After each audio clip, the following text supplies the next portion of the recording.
Está Mirta Tundis, volvemos a agradecerle que esté aquí con nosotros, sabemos que está alejada de la política. Me pareció sumamente interesante como resumen la exposición de Martín Lustó, senador radical, hoy en el Senado, explicando y graficando de qué se trata para los bolsillos de jubilados y jubiladas la recomposición que hoy terminó convirtiéndose en ley. Lo compartimos. El presidente dijo en otra conferencia de prensa, no conferencia de prensa, en una exposición que hizo que se le fue un poco la mano con el ajuste. Es una frase que puede sonar divertida en algún lugar, pero detrás de cuando se te va la mano con el ajuste, hay gente que no puede vivir. Un tercio del ajuste que se hizo, más de un tercio del ajuste que se hizo, son los jubilados. Si se les fue la mano con el ajuste, hay millones de personas que la están pasando peor de lo que la deberían pasar. Bueno, Mirta, a ver, primero una mirada general que seguramente tenés, después te vamos a pedir específicamente qué implica esta recomposición, la fórmula y a partir de cuándo. Bueno, en realidad, yo en el año 79 empecé a trabajar en cajas de jubilaciones, cajas de industria y comercio, o sea que la historia de los jubilados la conozco en las distintas épocas y con los distintos actores, con los militares y bueno, después en democracia. En verdad los jubilados siempre han tenido que padecer, de hecho que en la década de los 80, en la época de los militares, no aumentaba nada, no le aumentaban los sueldos, no aumentaban las jubilaciones, no aumentaba absolutamente nada, era algo chato. Pero ya después, cuando empezamos en la democracia y con la época de Alfonsín, donde comenzó una inflación importante, comenzaron los juicios. Los juicios porque se dejó de aplicar lo que la ley decía, porque quienes conocemos las distintas leyes que se aplicaron, la ley que estaba vigente en ese momento establecía cómo determinar el haber, que para mí era la mejor ley que había, pero lástima que la aplicaron mal, o sea, hubo mucho abuso, pero decía de los 10 últimos, los 3 mejores años, y ahí sí aplicar el 70, el 78, el 80 o el 82%, que es lo que le quedó a la gente, al jubilado, siempre el 82% móvil, porque esa ley decía el 82% y aplicar una movilidad. ¿Cuál era la movilidad? Que cuando el trabajador en actividad del sindicato tenía paritarias con la empresa y demás, ese aumento que recibía el activo, iba el jubilado a la empresa, pedía el certificado de lo que cobraba la persona que estaba en su puesto y se le aplicaba, y me acuerdo que en esa época era todo lápiz y papel, manual, no había computadoras, y recibían la movilidad. Por eso es que quedó en la mente de todos los jubilados el 82% móvil. Después cambió la ley, y obviamente que los jubilados en esa década del 80, cuando empezó la inflación, dejaron de recibir aumento, después la época de Cavallo, cuando sacó la ley de emergencia solidaria, que sigue vigente esa ley, donde hay un artículo que creo que es el tercero, dentro de los primeros, que dice que el Estado va a pagar de acuerdo a los recursos. Esa ley está vigente, así que ojo, hay que tener cuidado, porque van a decir, si no tenemos plata no pagamos, porque sigue vigente. Y la década de los 80 comenzó la industria de los juicios. ¿Por qué? Porque los jubilados no recibían. Permitime detenerte un segundo. Hay una ley que dice, si no tenemos plata no pagamos. Estoy pensando en Caputo diciendo el superávit, ¿no? Claro, y sí, bueno. Con la norma actual, con lo que se votó hoy, ¿qué opinión te merece? No, a mí me parece bien. Yo, cuando fui diputada, había presentado una ley que tenía que ver con lo que los mismos jueces establecían. Que los aumentos de los saberes jubilatorios tienen que hacerse en base a las remuneraciones. Nunca, ningún fallo judicial habla de la inflación. Obviamente que estamos en un país inflacionario y debemos tenerlo en cuenta. Y yo yo presenté un proyecto que decía, bueno, aplicar remuneración, variación de salarios y recaudación, pero además con una cláusula gatillo de inflación, porque ya se veía venir lo que pasaba. Bueno, nunca lo tuvieron en cuenta. Pero esto es interesante para analizarlo bien, porque vos tenés una época de mucha inflación, claro, querés que no quedarte atrás. Sí. Pero si vos tenés inflación quieta y los salarios subiendo, vos te quedás en cero. Está bien. Eso es un problema, por ahí hay una cláusula. Claro. A ver, explícalo, por favor. Pero bueno, en realidad lo bueno de esta ley, que se acaba de aprobar y que obviamente está en contra de mi ley, es que dice, bueno, una vez al año comparamos a través del RIPTE las remuneraciones y el valor de los aumentos a los asalariados fue mayor que el aumento de jubilados, le damos el 50% más al jubilado en base a los aumentos que han recibido. Claro. Entonces, medianamente resguarda que no queden por debajo, porque es cierto, hoy el jubilado dice, bienvenido sea. Empezamos con abril, creo que fue un 27,39%. Después hubo un 11, creo que 0,1 o algo así. Después bajó a un 8, después bajó a un 4, 4,18, 4,20 más o menos. Sí. 4,58 y 4. 4, ahora 4. Sí. Ojalá que sigamos bajando, pero obviamente que cuanto más bajemos, menos aumento va a recibir. Claro, por eso tiene que estar atada al salario. Pero bueno, a mí me llama la atención porque en su momento, dentro de diputados que decían que no acompañaron, no sé si recuerdan que hasta la misma Vidal había dicho de pagar el 8,1% y después se retractó. Claro. ¿De qué habla? Si no Mirta, está bueno mencionarlo, el 8,1. En realidad toda esta discusión surge por una cuestión. En abril el gobierno decide atar las jubilaciones a la inflación, pero empieza a actualizar la jubilación de abril, pero tomando febrero. Se olvida de enero. Claro. Y enero era 20,6. Y solo da, en la discusión que yo, solo habilita 12,5. La diferencia son 8,1 puntos porcentuales. ¿Por qué ponemos 7,2? Porque en realidad es acumulativo, es el equivalente porcentaje a los 8,1 puntos porcentuales que no se aplicaron. Ese es el dato, básicamente, del punto 1, por decirlo de algún modo, de la actualización esta recomposición. Claro, todos reciben 7,2. Además de lo que se va a ir actualizando, como decía Mirta, por inflación. Sí, una cosa que hoy también se decía en el debate, ¿cuántos puntos vienen perdiendo hace muchos años, si querés, desde la fórmula del 2017 para poner un punto? Esto es apenas un paliativo. Esto es apenas un paliativo de lo que se perdió. Volvés a niveles de octubre del 23. O sea, no es muy bueno. Claro. No es muy bueno. Pero yo quiero hacer una aclaración respecto de la fórmula del gobierno anterior con la fórmula de Cambiemos. Muchos dicen, bueno, hubiésemos quedado con la fórmula de Cambiemos que ataba la inflación. Claro, que estaba atada a la inflación, el 70% y el 30% con las remuneraciones. Sin embargo, si hacen los cálculos, y yo que, bueno, los vine siguiendo en su momento, en el haber mínimo, en realidad la fórmula de Cambiemos daba entre 2.000 y 3.000 pesos menos que la fórmula de remuneración. De remuneraciones y recaudación. Sí.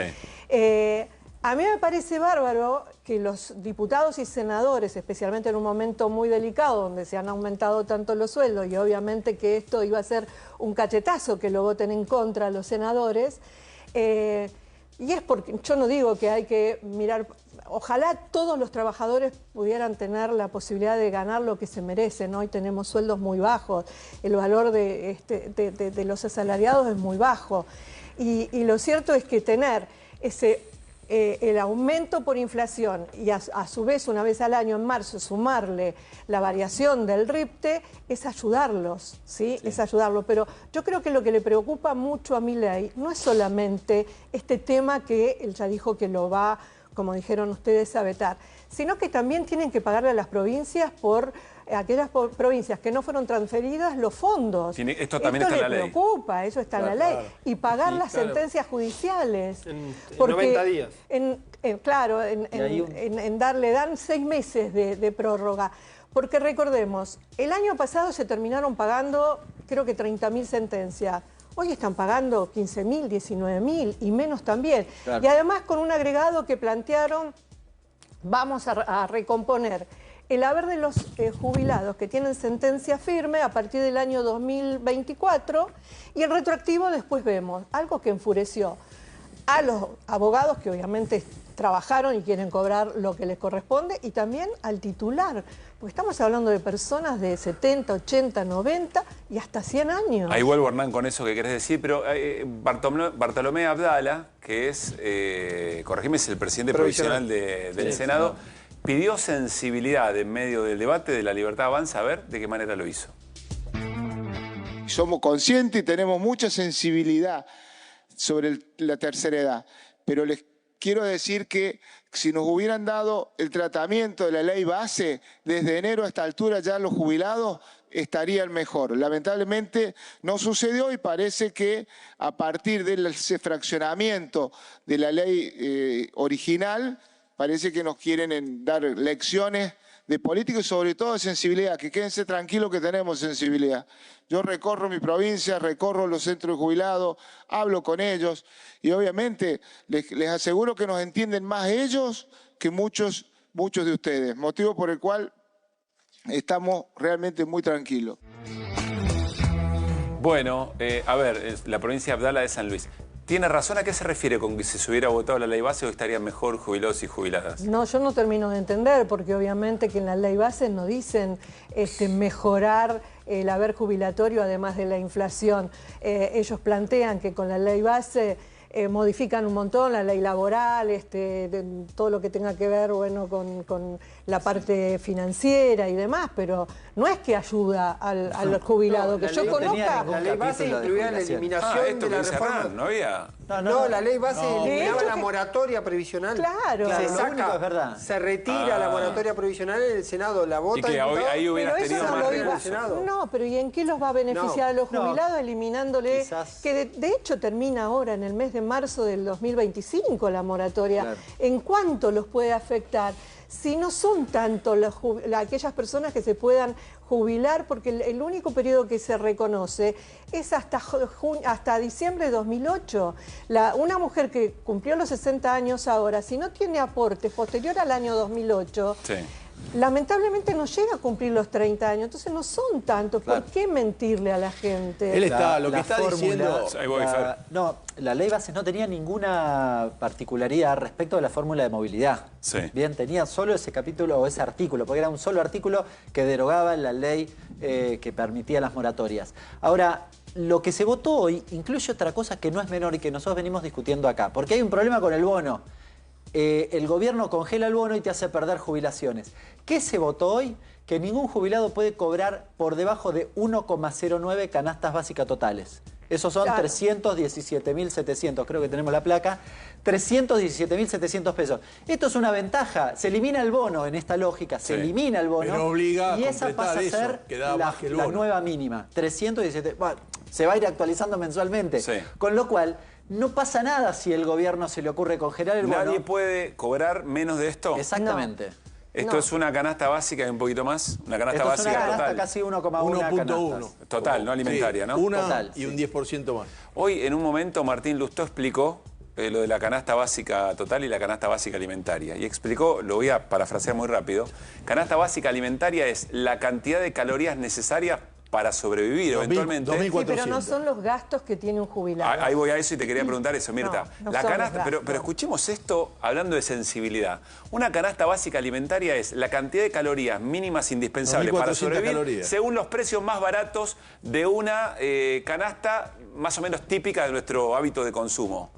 Es la alimentación nada más, no tiene en cuenta los medicamentos, no tiene en cuenta los viajes que tienen que hacer, no tiene en cuenta los gastos de pago de servicios, no tiene en cuenta... La canasta de jubilados y jubiladas es muy distinta, eso es lo que estás explicando, claro. Sé, ahora debe estar no tiene en cuenta 800, medicamentos. ¿Sabés que hay una experiencia? Porque vos calculás que los servicios, por más que no gastes mucho, que digas no prendo la estufa, bueno, quizás como dijo una vez un expresidente, hay que ponerse el pulovercito, bueno, hay que ponerse, el tema es tener el pulovercito y no tener con manga que corta y comprarlo. calzoncillo, lo dijo. Claro, el tema es que realmente hoy un gasto de un jubilado en servicios, ponele, hay gente que le está viniendo 32.000 pesos de gas. El otro día me decía una persona que está jubilada, que le había venido eso de gas, 45.000 pesos de luz.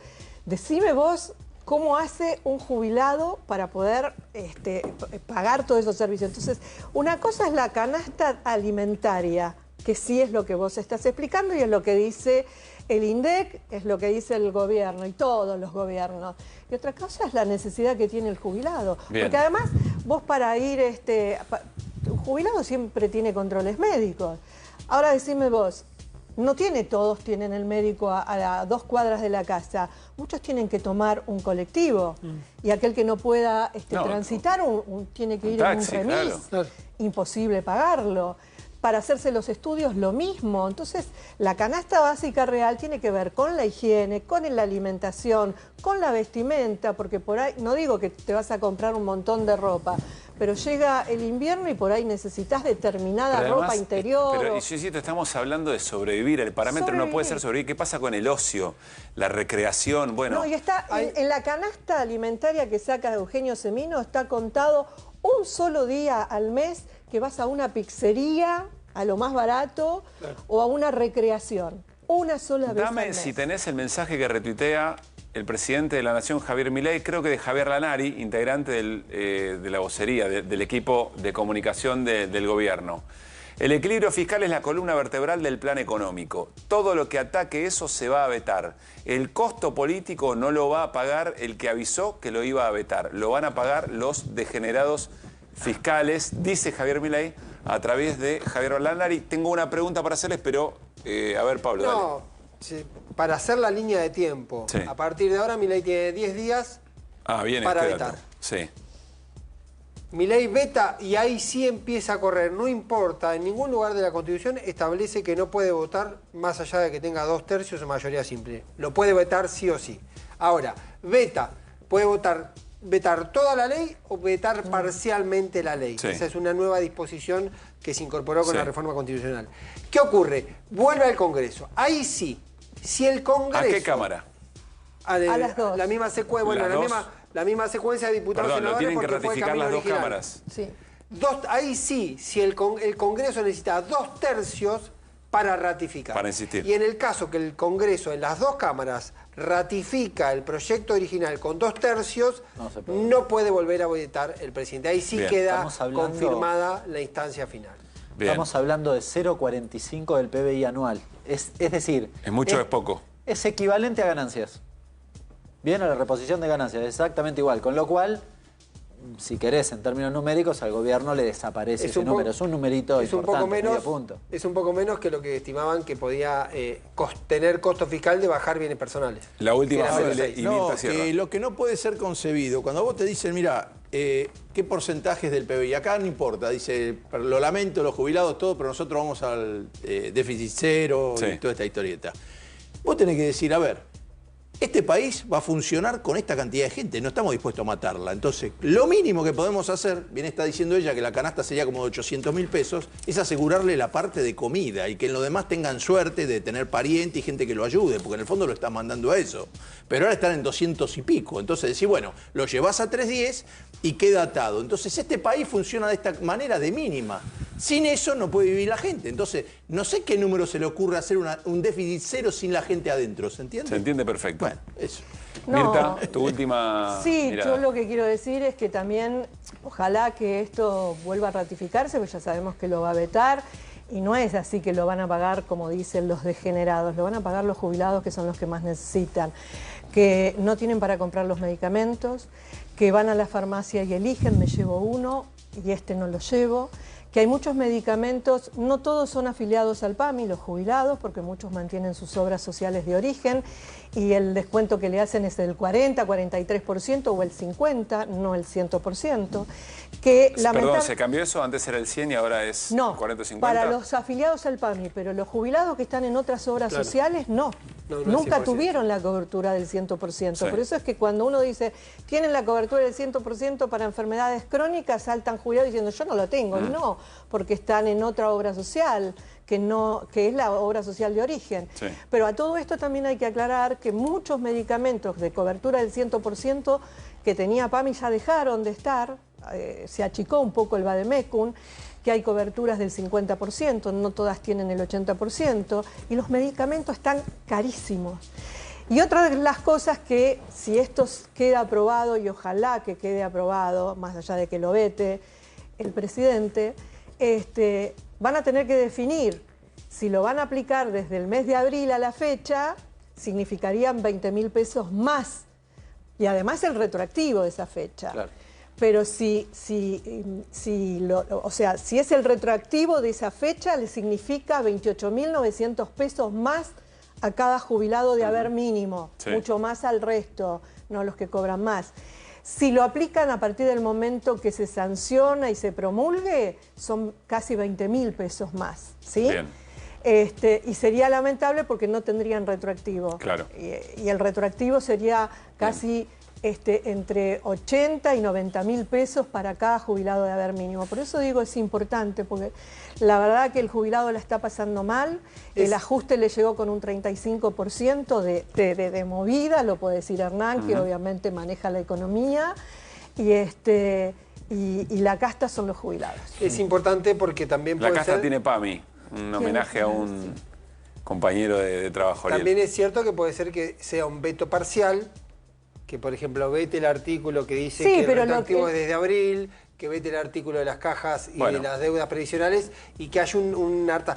Acá Pablo Salinas, que es un consultor que trabaja muy bien el tema legislativo y que conoce la dinámica, me decía, no hay ninguna imposibilidad de un veto a los 2 tercios.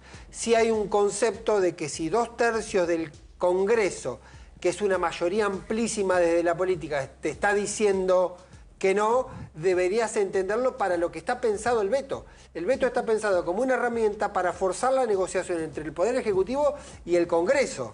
Por eso también está contemplado el veto parcial. Habrá que ver, y ahí te cierro la idea, si tiene que volver al Senado y si tiene que volver a diputados, ahí sí puede haber votos del PRO que se vuelvan mucho más importantes a la hora de lograr o no a los Pero ahí el veto, perdóname, el veto que quiere hacer el presidente, o lo que estaban negociando en su momento, era aplicar el 8,1% a partir de la promulgación y evitar el pagar el retroactivo. Que no sea desde abril.